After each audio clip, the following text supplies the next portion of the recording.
नमस्कार दोस्तों, मेरा नाम है यच्छार तिवारी। आज हम अपने आईएसओ की सीरीज में क्लॉज नंबर 5.2 पॉलिसी को समझेंगे।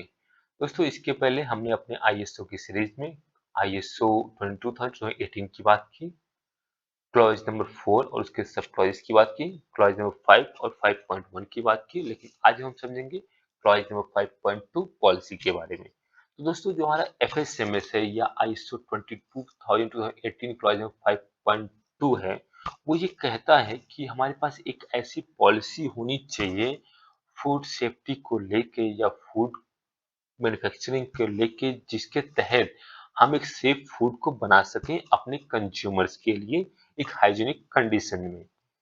चलिए दोस्तों, हम आगे बढ़ते हैं और हम समझते हैं clause number 5.2.1 establishing the food safety policy. दोस्तों देखिए, हमारा जो आईएसओ का क्लॉज नंबर 5.2.1 है, वो ये कहता है कि पॉलिसी हमारे पास ऐसा होना चाहिए जो कि हमारे कॉन्टेक्स्ट ऑफ ऑर्गेनाइजेशन और पर्पज को सपोर्ट करे। जैसे कि हमारा पर्पज, देखिए हर ऑर्गेनाइजेशन का जो पर्पज होता है वो ये होता है कि एक सेफ फूड बनाए अपने कंज्यूमर्स के लिए। तो आपकी पॉलिसी उस चीज को सपोर्ट करना चाहिए। और मान लीजिए आप मैन्युफैक्चर कर रहे हैं, आप पैकेजिंग कर रहे हैं, आप एक्सपोर्ट कर रहे हैं, जो कॉन्टेक्स्ट ऑफ आपका ऑर्गेनाइजेशन है, तो आपकी पॉलिसी इन चीजों को सपोर्ट करनी चाहिए। एक ऐसी पॉलिसी आपको फूड सेफ्टी को लेके होनी चाहिए ताकि आप जो इन चीजों को इम्प्लीमेंट कर सके, स्टेब्लिश करें।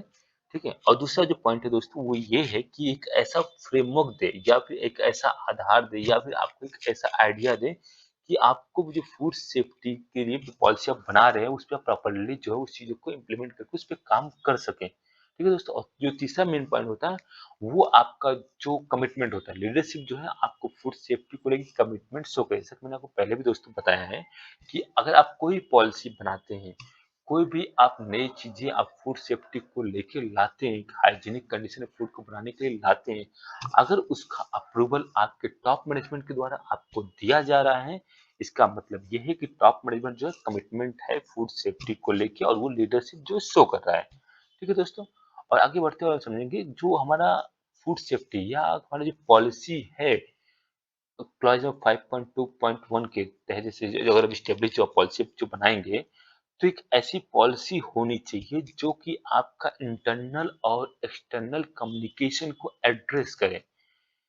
और दोस्तों क्या है ना कि जो आपके जो फूड के लेके जो भी पॉलिसी आप बनाएंगे, वो कॉम्पिटेंसी होनी चाहिए, कॉम्पिटेंट होना चाहिए, या फिर ऐसे एम्प्लॉयज होने चाहिए, ऐसे पर्सन रिस्पॉन्सिबल होना चाहिए फूड सेफ्टी को लेके जो कि कॉम्पिटेंसी शो करें।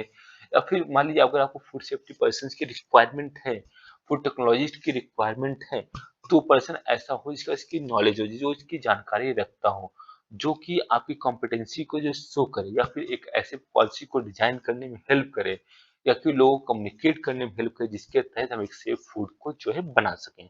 तो दोस्तों ये था आपका क्लॉज नंबर 5.2.1। आगे बढ़ते हुए हम समझेंगे क्लॉज नंबर 5.2.2।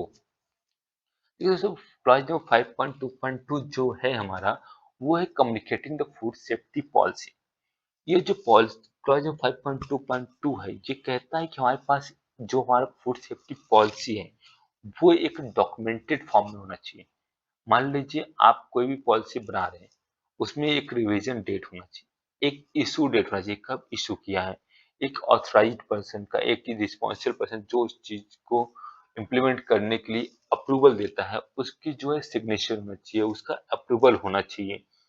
और दोस्तों क्या है, जो भी पॉलिसी आप बनाएंगे वो अपने आप कस्टमर्स के साथ, सप्लायर्स के साथ, एम्प्लॉयज के साथ, जिनको भी जानना जरूरी है, उनको आप इसके रिगार्डिंग इंफॉर्मेशन देंगे, उनको आप इनके रिगार्डिंग बताएंगे कि क्या क्या अपग्रेडेशन है, क्या चीजें हैं।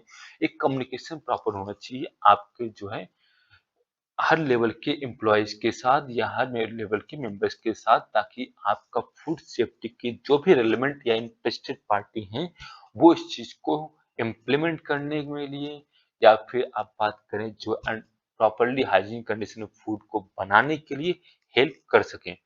और जो भी आपके सप्लायर्स हैं उनको भी पता होना चाहिए कि जो भी पॉलिसी है आपकी, अगर उनको जानकारी नहीं तो अब उनको पता करना होगा, आपको टाइमली जाकर रिव्यू करना होगा कि उनको पता नहीं है, या फिर पता है तो कितना पता है, या उनकी नॉलेज के लिए आप कैसे कम्युनिकेट कर सकें, कैसे बता सकते हैं चीज़ों को कि हाँ ये पॉलिसी आपकी, आपने ऐसे बनाया फूड को, ये चीज़ें आपको ये चीज़ें रिव्यू करनी होगी टाइमली। और दोस्तों जो क्या टॉप मैनेजमेंट है वो भी आपको जो पॉलिसी है वो टाइमली रिव्यू करे कि क्या रिक्वायरमेंट है इसमें, क्या चीजें आप इनको इसको इसमें डेवलप करने की रिक्वायरमेंट है। और दोस्तों सबको बताने के लिए क्या है कि आपको कुछ ऐसे प्लेसेस को डिसाइड करना होगा अपने ऑर्गेनाइजेशन में जहाँ पे आप इसको कम्युनिकेशन के लिए लगा सके, जहाँ पे लोगों की गैदरिंग ज्यादा होती है, लाइक कैंटीन हो गया या मीटिंग हॉल हो गई, वहाँ आप अपनी पॉलिसी को आप लगा सकते हैं कि आपके फूड सेफ्टी को लेके क्या पॉलिसी पॉलिसी है, ताकि लोग ज्यादा से ज्यादा इसके लिए आपका ज़्यादा से ज़्यादा लोग जो जान सकें कि आपकी पॉलिसी क्या है फूड सेफ्टी को लेके, या आप जो पॉलिसी आप फूड सेफ रखने के लिए क्या-क्या चीज़ें क्यों करते हैं। तो दोस्तों ये था आपका आईएसओ का क्लॉज नंबर 5.2.1 और क्लॉज नंबर 5.2.2। उम्मीद करता हूँ ये वीडियो आपको पसंद आया होगा। पसंद आया हो तो लाइक और सब्सक्राइब कीजिए और अपने दोस्तों को शेयर कीजिए। Thank you.